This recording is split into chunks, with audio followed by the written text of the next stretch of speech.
go running out there with way too much energy. But I'd be like, yeah! And they'd have shots of like Timothée Chalamet and, you know, these like famous actors, Brad Pitt, being, what is wrong with him? Yeah! We're gonna kill it! We're gonna chew it up and spit it out! We're gonna fucking kill him. Yeah, and then doctors would rush in and carry me away. That's right, Trav. We'll give him some pre-workout drinks, some smelling salts, creatine. You'll be juiced to the gills, Conan. Dude, you give him all that. We're gonna need to give him a helmet too. All those things, you need to put a helmet on if you're gonna do that. That concoction could get crazy. If we did this, I would totally the Oscars would be a disaster, and afterwards word would get out. People would be going like, what happened? He did it last year and it was good. What happened? Well, did we mention that Travis and Jason Kelce were backstage with him? They gave him some stuff to drink. They gave him a helmet and they yelled at him. That might have had something to do with it. Then Conan went over and speared the trombonist. It was crazy.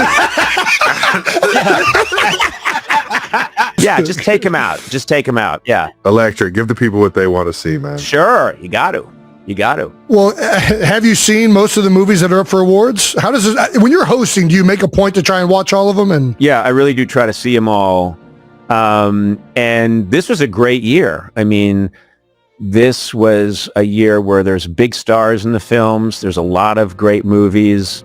There's, you know, box office hits. I mean, movies that did really well. So I watched them all and I thought this is a great crop of movies. So it's a good year to host. I was excited about it. You had a Kendrick Lamar joke last year that you bet one of your writers on, that whether it was going to work out or not. Oh, no, I didn't bet him. My producer did. One of my writers wrote a joke and I think it was, I'm trying to think of it, what it was. It was like, well, we're halfway through the show.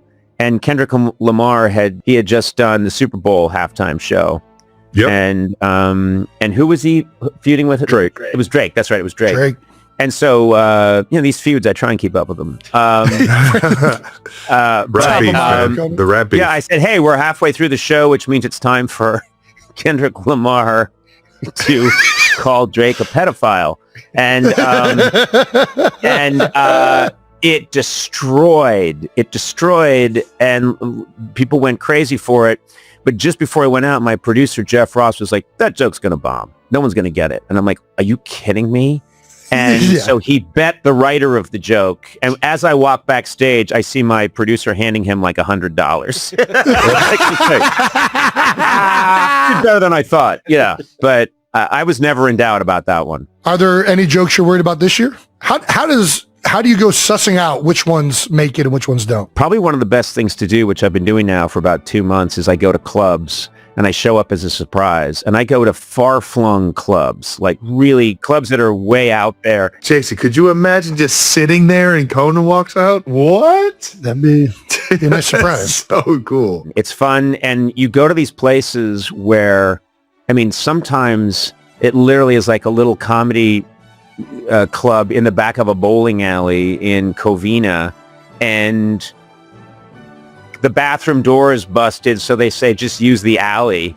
So I was in an alley in Covina pissing up against a wall before I did my set, and I thought, I'm hosting the Oscars in like 5 weeks and I'm pissing in an alley in Covina. And I just thought, like, this is amazing. I love this. This is what it takes to be the best. Yeah, you've got to go urinate in an alley if you want to.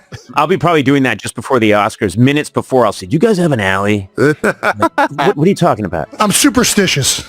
Yeah, I'm superstitious. I need an alley. Go out and you try jokes out, and over time, you get a sense of these ones seem to consistently do well. This one doesn't seem to land right. And it's just a lot of, again, put in the work and do the prep. I'm a big believer. I always thought how much talent I have isn't my business. I don't even know. It's very hard to know, like, am I more talented than that person or less talented than that person? I always thought I can't control that. That's a mystical thing that you can never really know. What I can control is prep. I can control prep and I can control hard work, and be honest with yourself. When it didn't go right, don't tell yourself it went great. Be honest with yourself. So those are the principles that I probably think apply to not just your profession, my profession, but you can apply that anywhere. You know, there's a lot I can't control.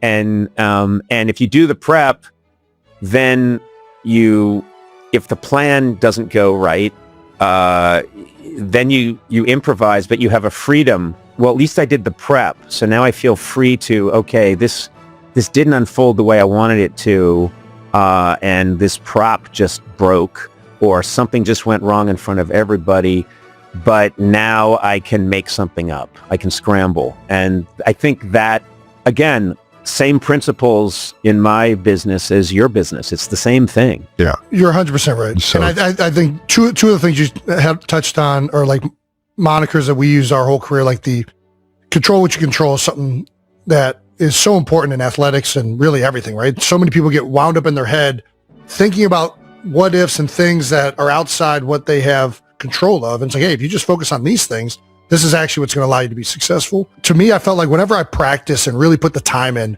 I just felt confident, and you're not as nervous. You don't worry as much. You're just kind of out there doing what you just did all week preparing for. And it does free you up and trying new things out. You know, you're going to the clubs. We would try things out in practice. You know, I go out there, hey, I'm going to try this technique out today. Oh, I just got my ass kicked. Okay, let's throw that one away. We're not going to try that one again. Well, I got my answer. Yeah.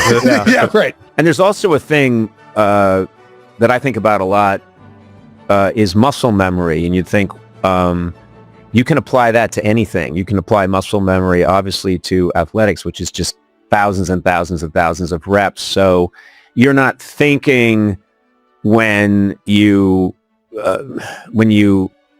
catch the ball. You're not thinking when when you're centering up. You're not thinking about any of that stuff because it's the muscle memory. It's the same thing that happens in comedy, and it's the same thing that happens, I'm sure, in every other profession where you have that, and that can take over, so you don't have to waste any brain power thinking about that, and it frees up space to take advantage of, oh, wait, this weird thing just happened. I'm going to go left, or I'm going to go right. It's all the same thing. Trav likes to call that blacking out. He's talked about that numerous times. Yep, blacking out, but you do the work so that you have those natural instincts ready in your back pocket to play. You know what I mean? Yeah. I think it's so fascinating. We all have the different, like you were talking about the work you put in, the prep you put in. We all have that different like world that is our prep. And I think that's where you really make it unique. You make it you. And to hear that you're going to these kind of one-off small town comedy spots, that is so cool to know that you use those to be on literally the biggest stage that anybody could ever be on. Yeah, the other thing that's great about it is I get a lot of energy from being around.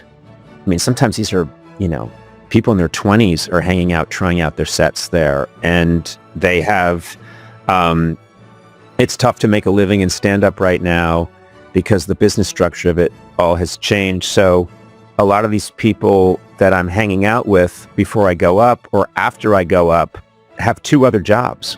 And you see that I like anything that reminds me that the scale of things can change. You can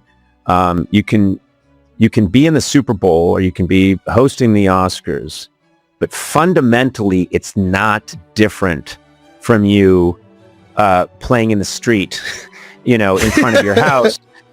There is something that the two are connected, and to act like there's not a connection between the two, I think is silly, because there's a real fundamental connection. And I think sometimes people forget. They think, well, Super Bowl, that's just going to be a whole new thing. And you think, well, actually, fundamentally, it's the same thing. We've added all these layers of, money and, prestige and commercials, and, there's going to be rockets firing in the air, and there's a huge halftime show.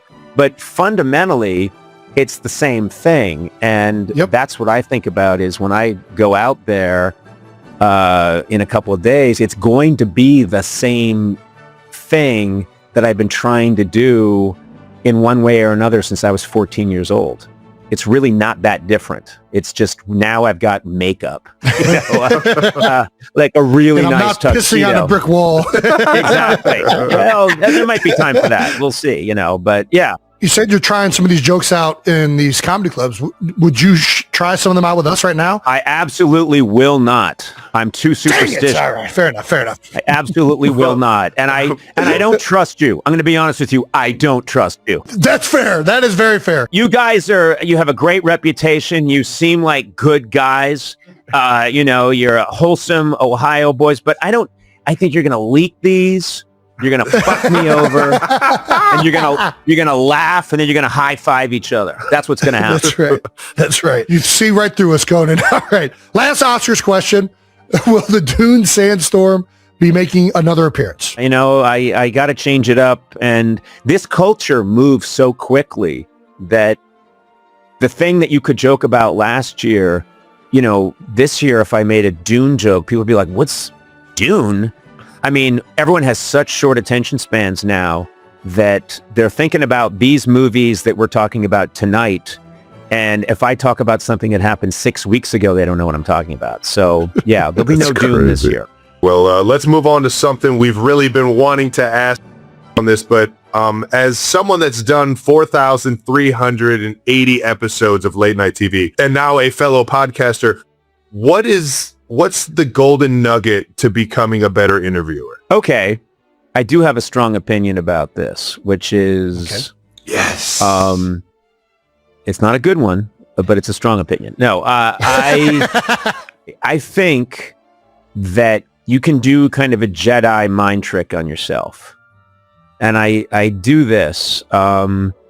If you're interviewing a lot of people, and over the years, I would interview like 3 people a night, 5 nights a week, 46 weeks a year. I mean, it's just a total grind.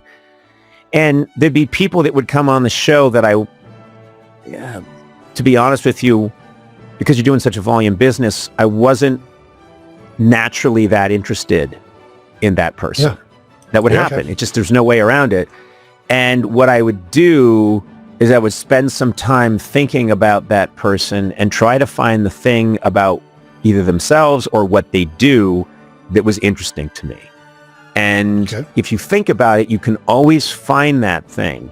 So you could at first glance have a guest and you're thinking, we're talking to, this guy was the former Treasury Secretary. Why do I want to talk to the former Treasury Secretary? And then, but then if you look at it, you find out,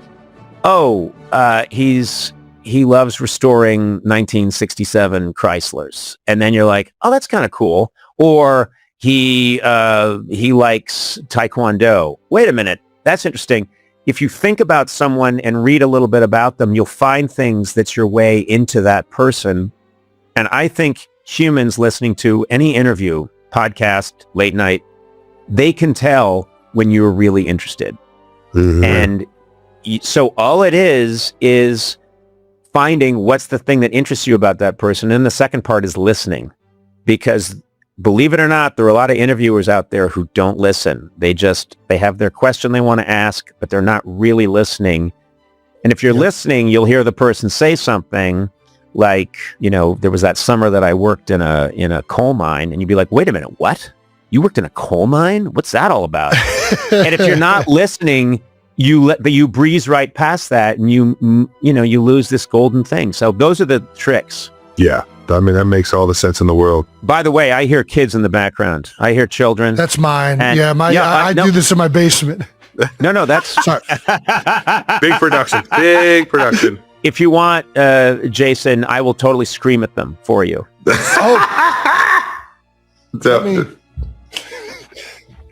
God, which one's making noise? Which one's making noise? which Conan wants to scream at them real quick.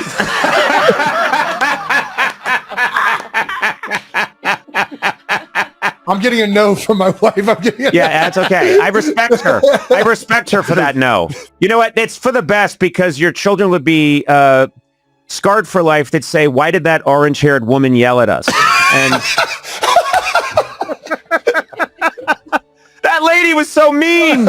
Travis walked into the studio with his usual confidence, dressed casually in a loose polo shirt and jeans, wearing the kind of easy smile that immediately put people at ease. He shook Conan's hand firmly before the two exchanged a warm hug like longtime friends. Conan opened with jokes about Travis's height, his impressive Super Bowl rings, and what it was like standing next to someone who seemed to tower over everyone in the room. "So, Travis, how many Super Bowls have you won?" Conan asked. "3, Travis replied proudly. "I've only won an Emmy," Conan joked. "And that's obviously not quite the same thing." Travis laughed. "3, Conan. And hopefully there'll be more." For nearly 40 minutes, the conversation remained lighthearted.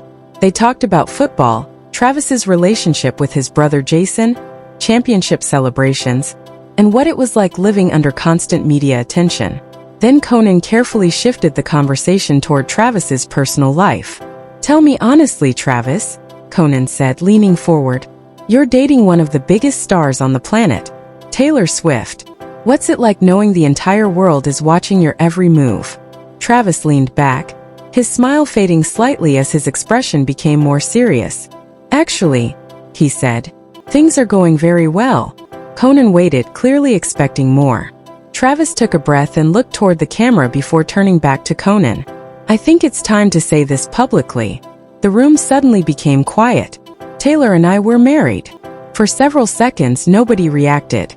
Conan simply stared at him, his eyes widening as his hand froze in midair. Then he laughed, but it wasn't his usual comedic laugh. It was the sound of someone struggling to process what he had just heard. "Wait, what did you say?" "Married," Travis repeated. "Married as in actually married? Papers signed? Ring? Wife?" Travis nodded. "That's right. We're married secretly. Only our families and a few close friends know. I'm Taylor Swift's husband." Conan immediately covered his head with both hands. No. Stop for a second. I need water. Somebody get me water." A crew member quickly handed him a bottle. Conan took a long drink, placed it on the table, and stared at Travis in disbelief. "Do you realize how many celebrities I've interviewed?" Conan asked. "Presidents, rock stars, astronauts, people who have done absolutely unbelievable things. But I have never had anyone calmly sit across from me and announce, 'I'm Taylor Swift's husband.'" Travis smiled. "I understand. That's exactly why I wanted to tell you." Conan stood up and began pacing around the table, still holding his head. "Is everyone watching this? This is actually happening, right? I'm not dreaming, am I?" The audience laughed nervously, but they were clearly just as shocked. Conan finally sat back down and looked directly at Travis. "Okay, slowly. Let's start from the beginning. When did this happen? Where did you get married? Who was there?" He paused. "And please tell me there was a wedding cake." Travis began explaining. According to him, the ceremony had taken place during a quiet weekend at a private villa in Rhode Island. Only their parents, siblings, and 2 of their closest friends were present. There were no reporters, no crowds, and no cameras waiting outside.